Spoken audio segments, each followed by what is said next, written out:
What's up, you freaking geniuses? So in this video, I'm going to teach you how to use trig identities to transform equations, all right? And more specifically, we want to transform the left side of this equation into the right. And to do this, as you can see, I've provided a bunch of the trig identities that we should probably be familiar with. So the reciprocal identities, the quotient identities, and the Pythagorean identities, all right? So we're going to use all these identities somehow to rewrite this left side so it matches the right. So let's start with this first example. We have the cosine of theta times the secant of theta is equal to 1. Okay, well, I know cosine and secant are reciprocal functions. So maybe there's a way we can use this identity right here, or even this one over here, plug one of those in and see if we can cancel some stuff out, okay? So in this case, let's just keep the cosine of theta, all right? Let's just say the cosine of theta, but maybe we can change secant somehow to match the cosine, right? So secant of theta is equal to 1 over the cosine of theta, right? So this secant right here, let's rewrite it as 1 over the cosine of theta. And again, we're saying that this is equal to 1. So as you can see, now we have a cosine of theta on the top and the bottom, so those two cancel out, and on top we're simply left with 1. So here we get that 1 is equal to 1. All right, so both sides are definitely equal to each other. All right, this time we're given the tangent of theta times the cosine of theta is equal to the sine of theta. All right, so how can we move some stuff around to prove that this equation is true? Well, let's see. Here we're given the tangent of theta. How can we relate tangent and cosine and sine? Well, one way we can do that is if you look at the quotient identity. This is a very important identity that you should be familiar with that relates all three together. So it just says that the tangent of theta is equal to the sine over the cosine. All right, so maybe we can use this identity right here. So we can replace tangent, right? We can replace this tangent of theta with sine of theta over cosine of theta. So let's rewrite tangent of theta as the sine of theta over the cosine of theta. And again, we're multiplying by the cosine of theta, and we're saying that that's equal to the sine of theta. All right, so as you can see, we have a cosine on the bottom and the top, so those two cancel each other out. So we're simply left with the sine of theta up top, and we're saying that that's equal to this side, which is also simply the sine of theta. So once again, we get both sides equal to each other. All right, now let's try a couple that are a little bit harder. So this time we have 1 plus sine of theta in parentheses times 1 minus sine of theta in parentheses is equal to the cosine square of theta. So as you can see, we have a cosine squared here. That kind of reminds me of the Pythagorean identities, because as you can see, we have sine squared, cosine squared, all right? So that might come into play. But the first thing that we can do here is actually multiply these two parentheses together, right? Because we have a binomial times a binomial, all right? So let's just FOIL it.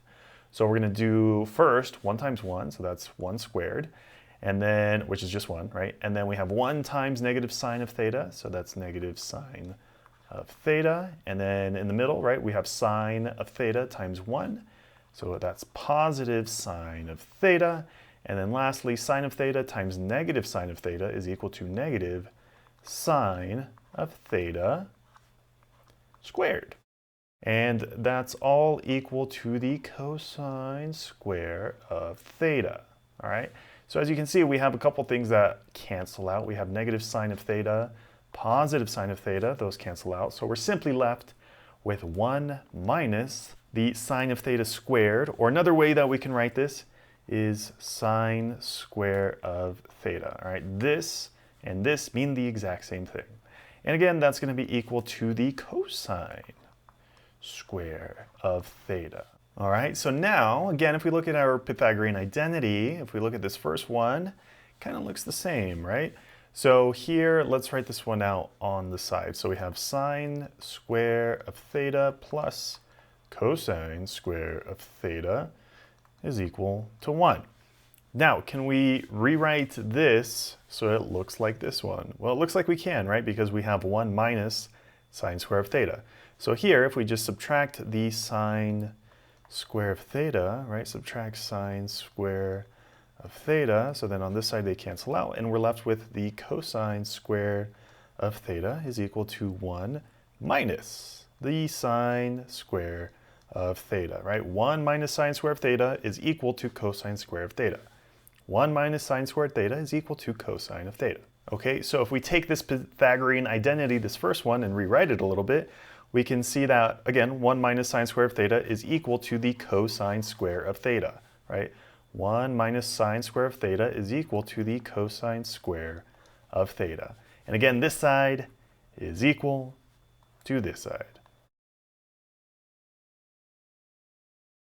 All right, here's the last one we're going to do. So now we have the tangent of theta plus the cotangent of theta all over the tangent of theta is equal to the cosecant squared of theta. All right, so as you can see, we have another squared exponent here. So again, that kind of leads me to think we're going to use one of these Pythagorean identities.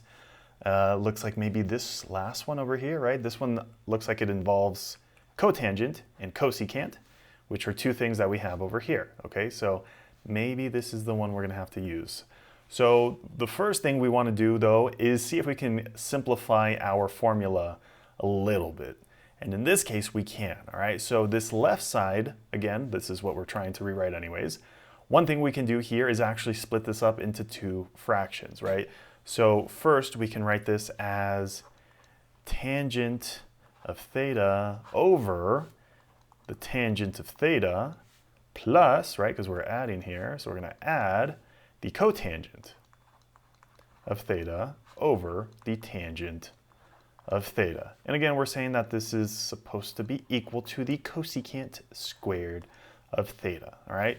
So the reason that I split it up like that is because, as you can see, now we have a fraction that basically reduces down to just 1, right? Anything divided by itself is just 1, so tangent of theta over tangent of theta is equal to 1. So now we have 1 plus, and then we have the cotangent of theta over the tangent of theta. All right, let's see, is there a way we can rewrite this to simplify it? Well, one clever little thing we can do is actually factor out the numerator. All right, so the cotangent of theta, let's factor that out. So here we're going to have the cotangent of theta. And then what's going to be left in the fraction? Well, we factored out the numerator, so we're just going to have a 1 left on top. And that's still going to be over the tangent of theta, all right? The reason we factored that out is because we know cotangent and tangent are reciprocal functions, right? So now you might be able to see that 1 over the tangent of theta, right? Where is it up here? 1 over the tangent of theta is equal to simply cotangent, right? So this right here in parentheses is equal to simply cotangent. So now we have cotangent times cotangent, and again we're saying that this is all equal to the cosecant square of theta, all right? So then let's scroll down a little bit to finish this problem. We're going to have 1 plus, and then cotangent times cotangent is going to be equal to cotangent squared of theta. And again, we're saying that that's equal to cosecant square of theta. All right, now let's go back to our Pythagorean identity. Up here, you can see we have 1 plus cotangent squared theta is equal to cosecant square of theta. Right, so that's exactly what we got right here. So if you found the video helpful, make sure to leave a thumbs up down below. And if you have any questions, let me know in the comments section below.